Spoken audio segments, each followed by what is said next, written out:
Kaisar Sihir, Magic Emperor bab 642 sampai dengan 644 ilusi versus mimpi buruk.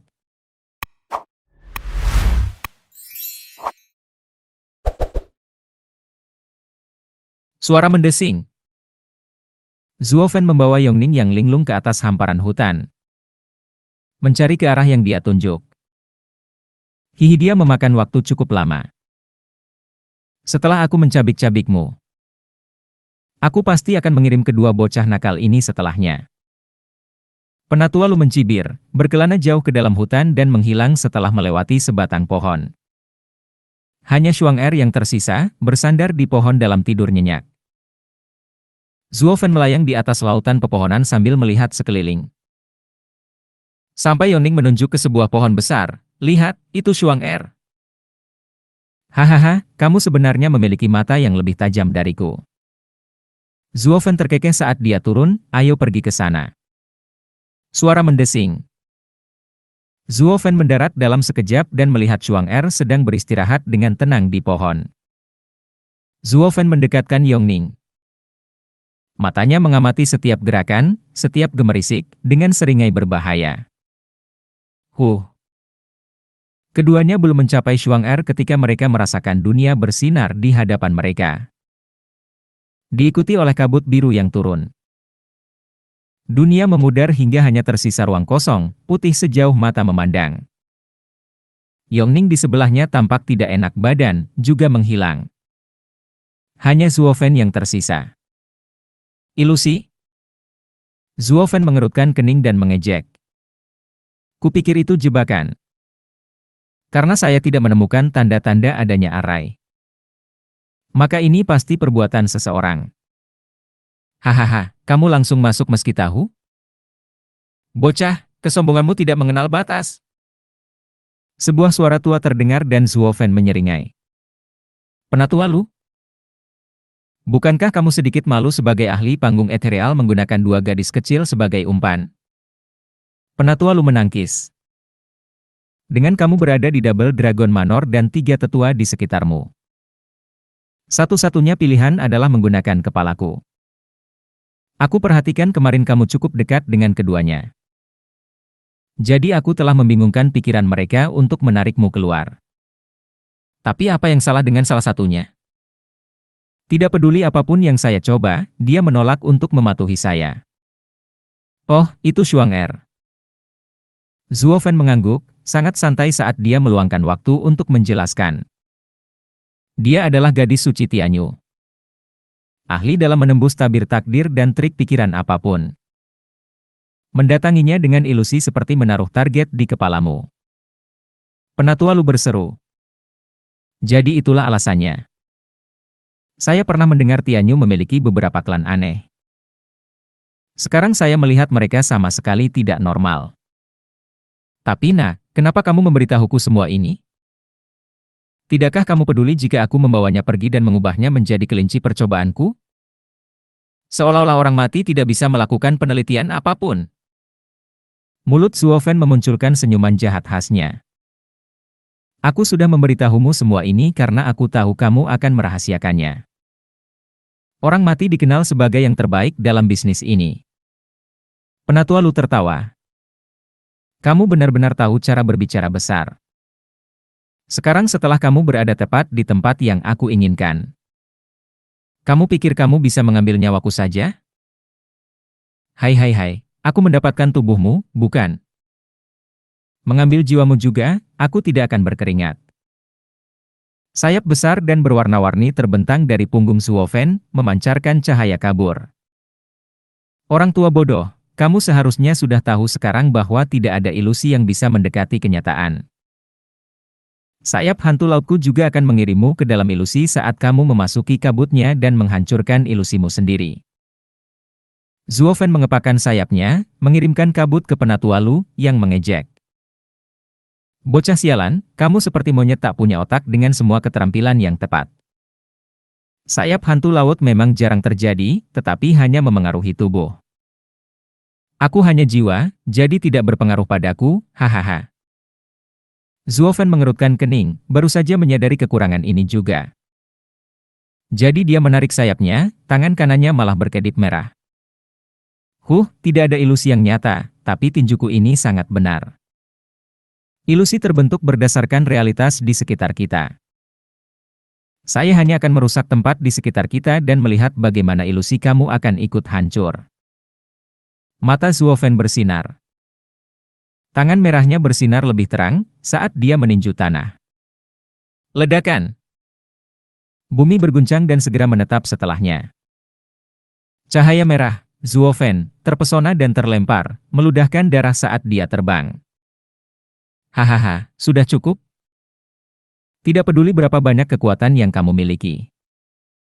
Tidak mungkin kamu bisa mematahkan ilusiku. Penatua Lu tertawa lagi. Zuofen berdiri kembali, menggelengkan kepalanya dengan ragu. Tidak mungkin, kemundurannya pasti hanya ilusi. Tinjuku pasti telah menghancurkan tanah. Beberapa pukulan lagi dan ilusi itu akan hancur. Tidak lama kemudian, Zuofen mulai meninju kemana-mana dengan kekuatan tak terbatas. Namun setiap kali, area yang dia pukul bergetar sedikit, lalu membalikkan serangannya. Hanya dalam 5 pukulan, Zuofen menjadi kacau balau. Dia sangat terluka sehingga sulit mengira dia adalah manusia. Penatua Lu mencibir di samping, menikmati perjuangannya. Tidak peduli seberapa kuatnya kamu, kali ini kamu sudah tamat. Ini adalah duniaku. Di sini, akulah Tuhan. Tampak seperti personifikasi Raja Neraka. Penatua Lu menertawakannya. Ruang itu melengkung dan berputar, dengan kaki Zuofen menempel di genangan darah. Bersamaan dengan lolongan dan jeritan yang hanya bisa dilontarkan oleh hantu. Ribuan hantu mendatangi Zuofen. Mereka mengerikan dan berdarah, dengan mata berkilat karena kekejaman dan haus darah. Zuofen, kembalikan hidupku. Zuofen, kembalikan hidupku. Ada banyak di antara hantu-hantu yang telah dibunuh Zuofen sebelumnya. Sekarang datang untuk mengambil nyawanya. Zuofen menyipitkan mata dan menangis. Tidak mungkin, ini hanya ilusi. Aku akan menghancurkanmu lagi hingga berkeping-keping. Zuofen meraung dan mencoba memukul lagi.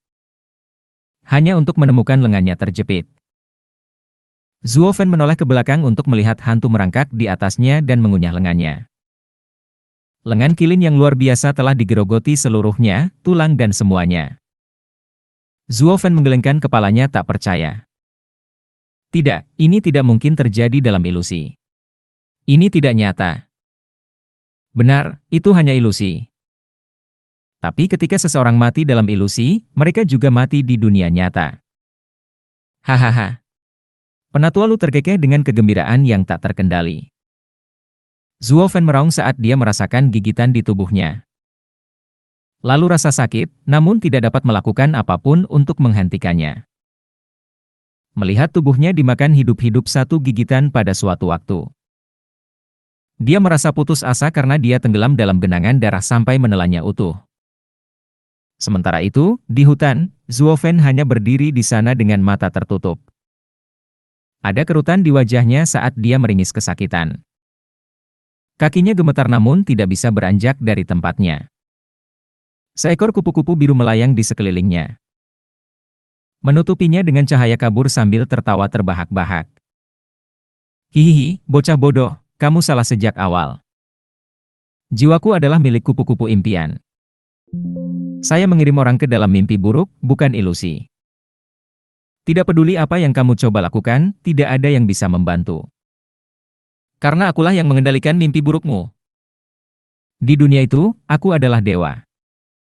Silakan, berjuang sekuat tenaga. Itu tidak akan membantu kamu sama sekali. Tinju dalam mimpi tidak sama dengan kenyataan. Satu-satunya hal yang menghubungkan kamu dengan kenyataan adalah kehidupan. Jika kamu mati dalam mimpi, kamu juga mati di sini. Tapi itu pun berada di bawah kendaliku. Aku akan membuatmu melewati dunia penderitaan karena membunuh murid sekteku. Hahaha, sayang sekali kamu tidak akan pernah berhasil. Suara tawa terdengar di telinganya. Seluruh tubuhnya gemetar saat kupu-kupu mimpi menoleh ke tubuh yang pikirannya kini terjebak dalam mimpi buruk. Dia menangis, "Kamu sudah bangun?" Saya tidak pernah tertidur sejak awal. Rasa sakit di wajahnya mereda dan rileks, digantikan dengan seringai Zuofen. Dream Butterfly adalah wujud jiwa yang sangat langka, pandai membuat orang lain lengah. Sayang sekali kamu harus menghadapiku. Penatua Lu melihat kemana-mana dan menemukan kabut biru masih menyala. Tidak mungkin, kamu memberitahuku bahwa kamu bangun dari mimpi burukku? Hahaha, apakah kamu tidak mendengarkan? Aku bilang aku bahkan tidak pernah tertidur. Zuofen menyeringai, dan sosoknya menghilang. Penatua Lu tersentak ketakutan. Zuofen lain tidak jauh dari sini sedang bersandar di pohon, tertawa sendiri. Mata kanannya memiliki 3 lingkaran cahaya emas yang berkedip. Saat berada di sekitar kupu-kupu mimpi yang merupakan Penatua Lu, ada penghalang tak terlihat yang sesekali beriak. Tahap ketiga Divine Eye of the Void, Mirage World.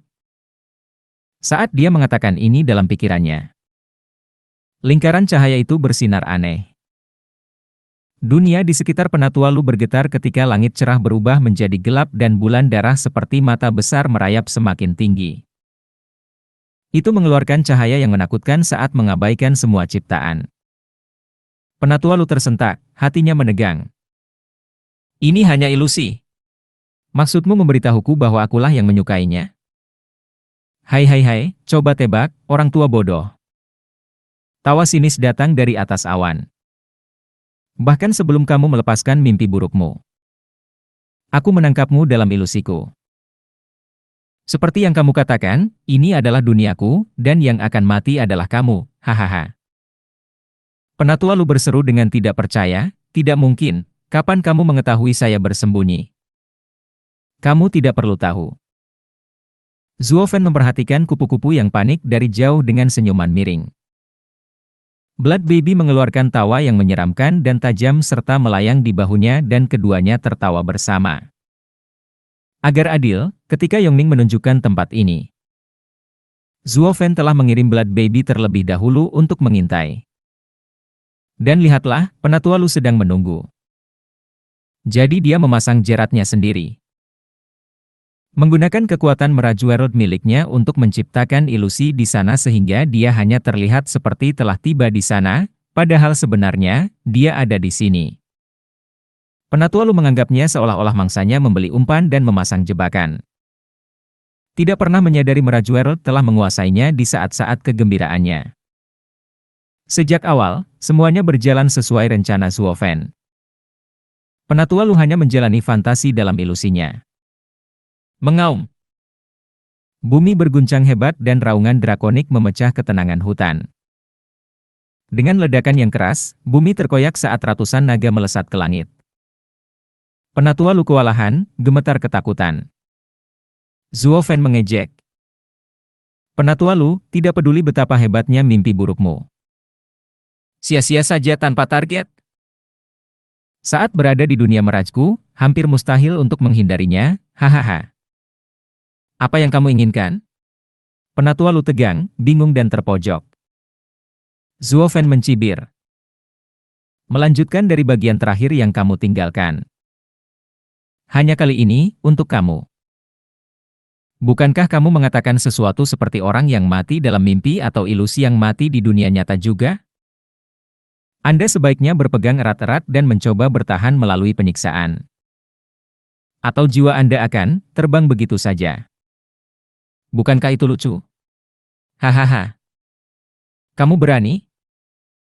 Jiwanya bergetar ketika dia mengutuk. Kamu berani membunuh seseorang di Double Dragon Manor? Karena kamu bisa, kenapa aku tidak? Jika kamu ingin aku mati, aku tidak bisa tidak membalas budi, bukan? Nada suara Zuofen semakin keras, orang tua bodoh, rasakan digerogoti oleh ribuan naga sebagai gantinya. Mengaum. Di dalam ilusi, naga yang tak terhitung jumlahnya meraung ke langit saat mereka berkumpul di Elderlu. Penatua Lu tersentak dan berbalik untuk melarikan diri, tetapi kemana? Dia hanya berjarak 3 meter saat seekor naga menggigit sayapnya. Berikutnya datang yang lain, menggigit dari mana-mana, dan mencabik-cabik jiwanya. Penatua Lu merasa ajalnya sudah dekat, melolong kesakitan. Ah! Kupu-kupu mimpi berguncang semakin keras dan meraung putus asa dan kesakitan. Zuofen terus menonton dengan senyum keji terpampang di wajahnya. Setelah membentuk jiwa naga surga, jiwanya lebih kuat daripada saat dia berada di Tianyu. Terakhir kali dia melakukan ini di puncak Radiant Stage. Yang berhasil dia lakukan hanyalah menjebaknya. Sementara sekarang dia sebenarnya sedang bersenang-senang menghancurkan ahli panggung ethereal. Melihat lebih dekat, dia dapat mengetahui berdasarkan kekuatan jiwa saja bahwa Penatua Lu berada di tahap ethereal lapisan keempat, yang tidak dapat melakukan apapun terhadapnya, tidak berdaya seperti bayi. Dia yakin kekuatan ini akan membuatnya mudah berada di dekat para ahli pada umumnya. Meskipun masih belum cukup mampu untuk pergi kemanapun dia inginkan melalui wilayah barat. Paling tidak, para tetua dan pemuka suatu sekte tidak bisa berbuat apa-apa terhadapnya. Zuofen tertawa mendengarnya. Bukankah aku mungkin terlalu kuat untuk anak seusiaku? Kakek tua itu tidak bisa memberikan lilin padaku, hahaha. Di saat kesombongannya yang narsistik. Sebuah suara datang dari belakang. Oh, kamu begitu mudah menangkap Lu? Hahaha, dia mengerti apa yang akan terjadi padanya. Nak, kamu punya beberapa keterampilan. Sekarang saya mengerti bagaimana kamu memusnahkan tim sektenya. Dari kelihatannya, panggung 3 sekte terbawah terlalu kecil bagi kamu untuk menunjukkan barang-barang kamu. Zuofen menyipitkan mata. Sambil berputar-putar, dia melihat seorang lelaki tua berambut hitam. Mata yang dalam itu tertuju padanya, sambil tersenyum tipis. Suara mendesing. Kejutan itu telah mematahkan konsentrasi Zuofen pada ilusi dan jiwa Penatua Lu terengah-engah karena penyiksaan yang tak berkesudahan itu. Zuofen tidak punya waktu untuk memikirkan siapapun. Bersikap waspada terhadap lelaki tua ini. Mendatangiku dari belakang namun tetap tidak menyadarinya menunjukkan banyak sekali kekuatannya. Getaran yang dia dapatkan darinya sama dengan yang dia rasakan saat berada di sekitar Dan Qingshan.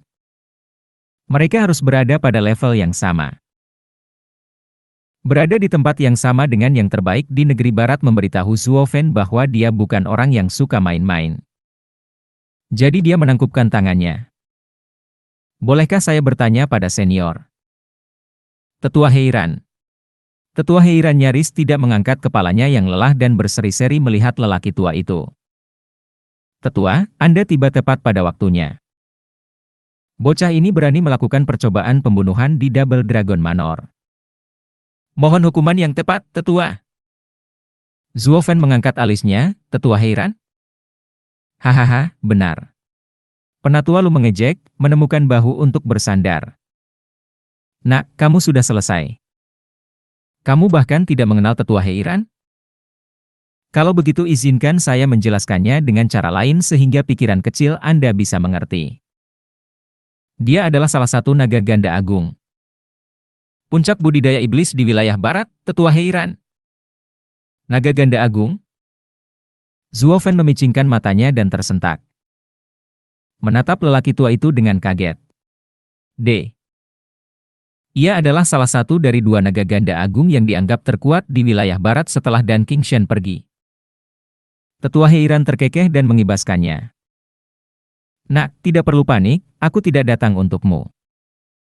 Sebenarnya, saya datang untuk membantumu. Tapi dari apa yang kulihat, bantuanku tidak diperlukan, hahaha. Apa? Penatua Lu tersentak, Tetua, dia melanggar peraturan Double Dragon Manor, bagaimana bisa? Diam. Mata Tetua Heiran berubah tajam saat dia menatapnya. Tetua Lu, kamu menganggapku bodoh. Lalu mengapa kamu menculik gadis-gadis itu? Dia menunjuk ke arah Xuang Er dan Yongning yang tidak sadarkan diri yang bersandar di pohon. Tetua Heiran mendengus, kami telah mengambil keputusan mengenai kejadian kemarin di tingkat 3 sekte terbawah. Namun kamu berani tidak mematuhi peraturan Double Dragon Manor hanya untuk melakukan balas dendam kecil-kecilan? Anjing kampung yang tidak tahu apa-apa. Kami memperlakukan sekte dengan sopan karena rasa hormat. bukan menginjak-injak mereka karena kelemahan mereka. Tetua Heiran membentak Penatua Lu, yang gemetar dan tergagap, tapi suara mendesing. Tetua Heiran hanya menjentikan dan bola udara melesat ke jiwa Penatua Lu, menghancurkannya hingga berkeping-keping, yang sekarang telah hilang dari dunia ini. Hanya itu yang diperlukan Tetua Heiran untuk membunuh Penatua Lu. Itu sangat cepat bahkan Zuo Fen pun tidak bisa bereaksi.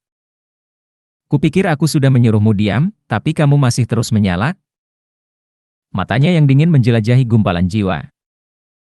Zuo Fen merasakan getaran di punggungnya. Menghadapi naga ganda tetua ini membuatnya merasa lemah lembut dan tidak berdaya. Tetua Heiran tersenyum cerah padanya setelah menilainya. Kamu benar-benar luar biasa. Begitu banyak kekuatan untuk seseorang yang begitu muda. Betapa beruntungnya negeri-negeri barat. Kamu bahkan lebih baik dari murid yang harus kami keluarkan itu. Senior, kamu terlalu baik. Mata Zuo Fen melirik kemana-mana. Murid yang diusir? Apakah itu Dan Qingshen? Itu pasti terjadi. Meskipun pertanyaannya adalah, apakah Tetua Heiran mengatakan itu dengan senang atau marah? Jika yang terakhir, bukankah itu berarti tetua akan melampiaskannya? Meskipun jika dia masih menyukai ikatan guru dan murid lama. Kegembiraannya mungkin lebih besar dan Zuo Fen dapat mempertahankan kehidupan kecilnya yang malang. Jadi yang mana? Melihat lurus ke arah Tetua Heiran. Dia merasa cemas. Tidak dapat membedakan apakah senyuman itu adalah cibiran atau senyuman yang penuh kasih sayang. Hahaha, nak, tidak perlu khawatir, Es. Udah kubilang aku tidak di sini untukmu. Dan kamu melihat bagaimana aku membunuh makhluk lama itu untukmu sehingga tidak bisa lebih jelas lagi bahwa aku ada di pihakmu. Tetua Heiran terkekeh melihat tatapan bingung Zuo Fen. Zuo Fen belum berani mempercayainya. Sampai dia memahami karakternya, dia akan tetap waspada. Dan selain itu, lelaki tua itu adalah seorang penggarap iblis. Setiap orang di luar sana tahu bahwa para penggarap iblis itu orang aneh. Bagaimana jika orang yang diagungkan suka bermain-main dengan orang lain? Lalu menyerangmu begitu kewaspadaanmu melemah? Itu tidak ada hubungannya dengan kekuatan, tapi karakter. Jadi Zuo Fen sama hormatnya, dan sangat waspada terhadap setiap gerakannya. Terima kasih telah menyelamatkanku, tetua. Sudah kubilang, aku datang untuk membantu. Tapi ternyata sia-sia. Baiklah, kamu adalah anak yang berhati-hati. Tetua Heiran memperhatikan Zuo Fen tidak melepaskan ikatannya dan tahu dia sedang waspada. Zuo Fen berkata, Tetua, bolehkah saya pamit? Zuo Fen memeluk gadis-gadis itu, bersiap untuk keluar. Kembali. Tetua Heiran kesal dengan sikapnya. Apakah aku begitu menakutkan untuk melarikan diri dalam keadaan panik? Tetua, bukankah Anda mengatakan Anda datang untuk membantu saya? Sekarang setelah Anda menyelamatkan saya dan pelakunya sudah mati. Apalagi yang diinginkan Tuan dari saya? Zuo Fen berbicara dengan santai. Tetua Heiran memutar matanya dan mengangguk. Nak, kamu hanya ingin melarikan diri? Saya datang untuk melindungi Anda dan Anda ingin pergi. Menurutmu itu pantas? Tetua, Andalah yang mengatakan bahwa Anda datang tanpa alasan. Terlepas apakah kamu bertindak atau tidak, aku bisa menjaga diriku sendiri. Jadi, terima kasih atas perhatian Anda. Tuan, tetapi saya tidak bisa membalasnya.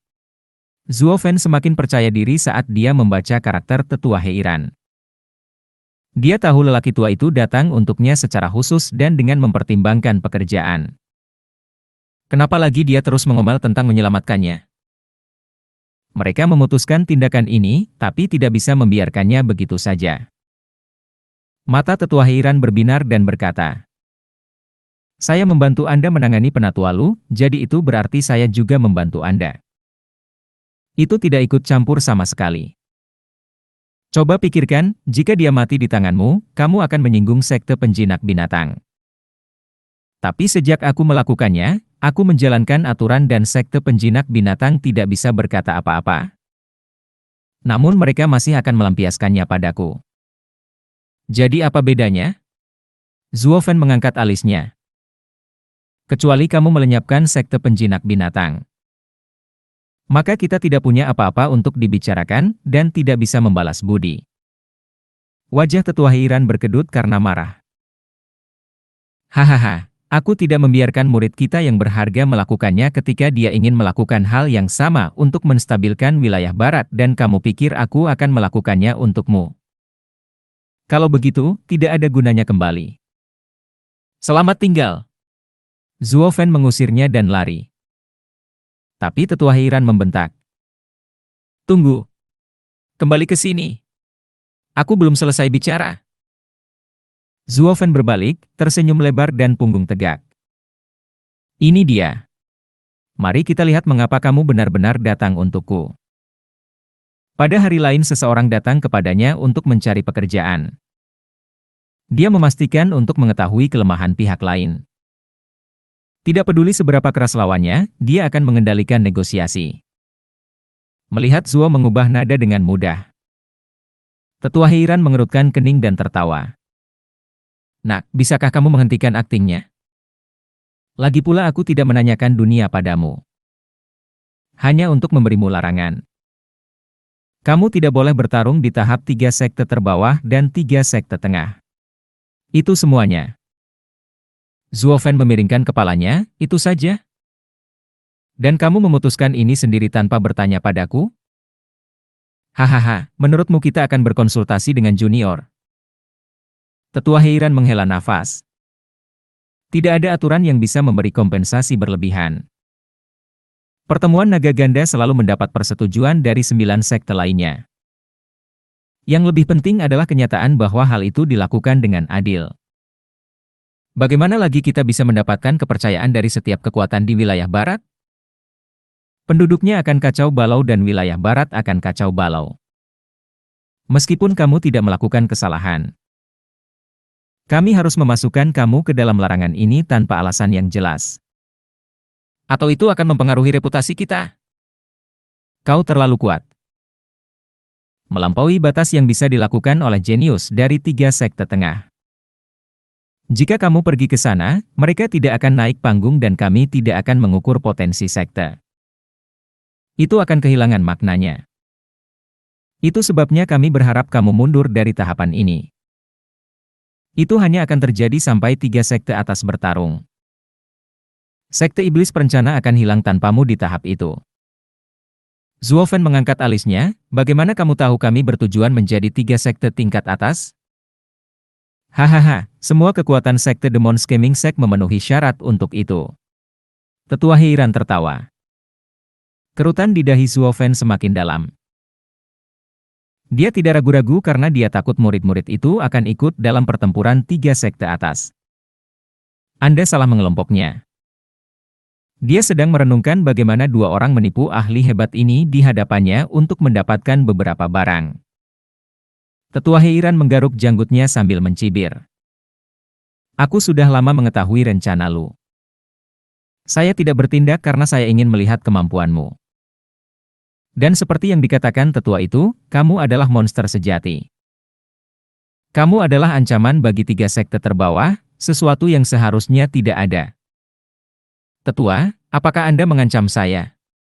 Zuo Fen memotongnya. Sebagai bangsawan dari Istana Naga Ganda, kamu bisa menyerang murid sekte manapun sesukamu? Hihihi, tetua tidak bisa. Tetapi kebencian penatua lu terhadapmu semakin dalam. Bahkan memasang jebakan untuk membunuhmu. Dan kemudian Istana Naga Ganda mengetahui kebenarannya jadi kami mengeksekusinya di tempat, memberi Anda keadilan. Jadi, katakan padaku jika... itu kedengarannya cukup logis. Zuo Fen mengertakkan gigi dan mengangguk. Baik, saya setuju. Saya tidak akan bergabung dalam pertarungan berikut ini. Zuo Fen meraih gadis-gadis itu dan pergi. Tetua Heiran mengangguk, hahaha, anak itu licik. Saya berencana untuk memanfaatkan sifat kemanusiaannya untuk membalas budi. Tetapi pada akhirnya saya tetap harus mengancamnya. Tetuan Heiran menghela nafas, lalu berteriak.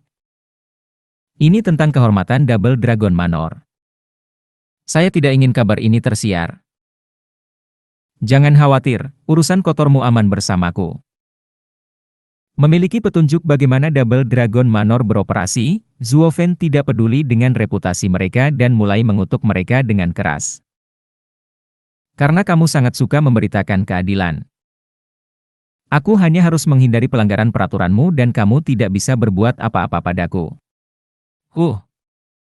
Tetua Heiran menjadi marah lalu terkekeh. Anak itu terlalu pintar untuk kebaikannya sendiri. Dia sangat berhati-hati sampai dia memahami situasinya.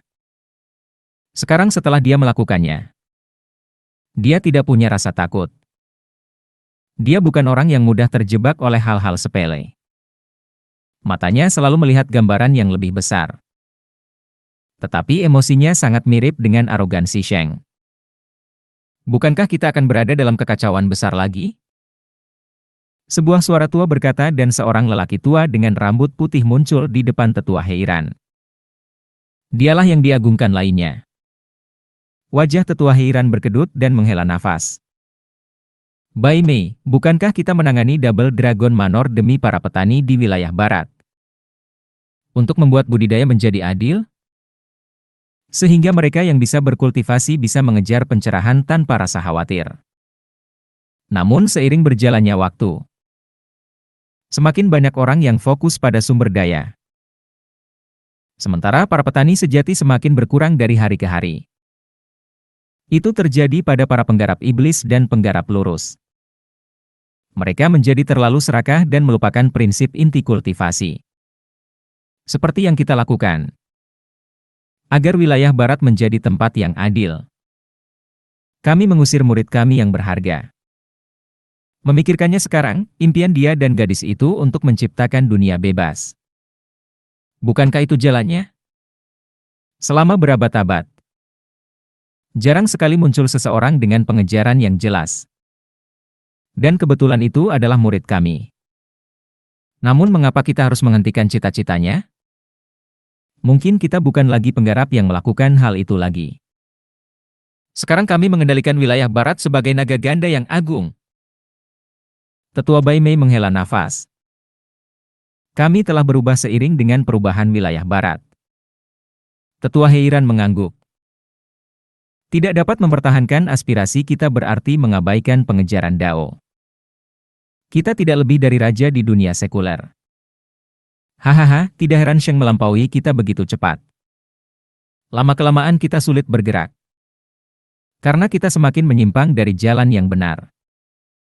Sekarang setelah kita bertemu dengan orang seperti itu, akankah kita melakukan hal yang sama lagi?